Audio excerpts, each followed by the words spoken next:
Sekarang ni harga emas tengah tinggi. Hari saya nak sharekan beberapa tips untuk kita jual emas. Sebelum tu jangan lupa tengok video ini sampai habis, like dan save juga untuk rujukan pada masa akan datang.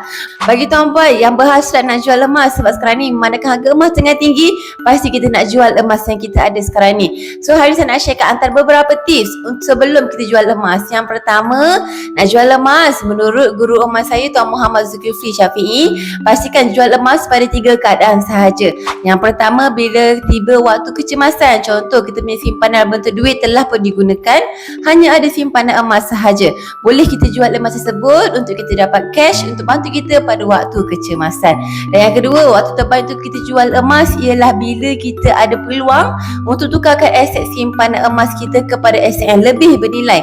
Sebagai contoh, kita dah simpan sampai 1 kilogram emas, kita boleh jual 1 kilogram emas tersebut untuk dapatkan duit cash. Bolehlah kita beli rumah ataupun tanah sebagai aset yang lebih bernilai.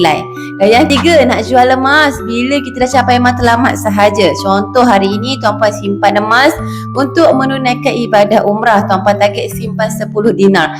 So dalam simpanan account gap tuan-puan ataupun tuan-puan dah ada emas fizikal 10 dinar, pada waktu ini bolehlah jual untuk tuan-puan dapatkan duit untuk bantu tuan-puan capai matlamat tersebut, iaitu pergi menunaikan ibadah umrah. So ini antara tips untuk kita nak jual emas supaya kita dapat manfaat yang lagi banyak dengan simpanan emas. Kalau belum lagi capai 3 keadaan ini, jangan lagi jual, sebabnya sia-sialah kita dah simpan sikit demi sikit hasil simpanan kita. Bila harga tertinggi kita pun nak jual, tapi kita tahu nak jual untuk apa, akhirnya duit hasil jualan tersebut kita belanjakan. So rugilah dekat situ. Okay, so kalau tuan-puan yang baru nak mula menyimpan, cepat-cepat sahaja mula simpan emas hari ini sebelum harga semakin meningkat. Cara dia ialah tuan-puan klik saja link dekat profil saya untuk daftar akaun dengan lebih mudah dan terus mula simpan dengan serendah RM100.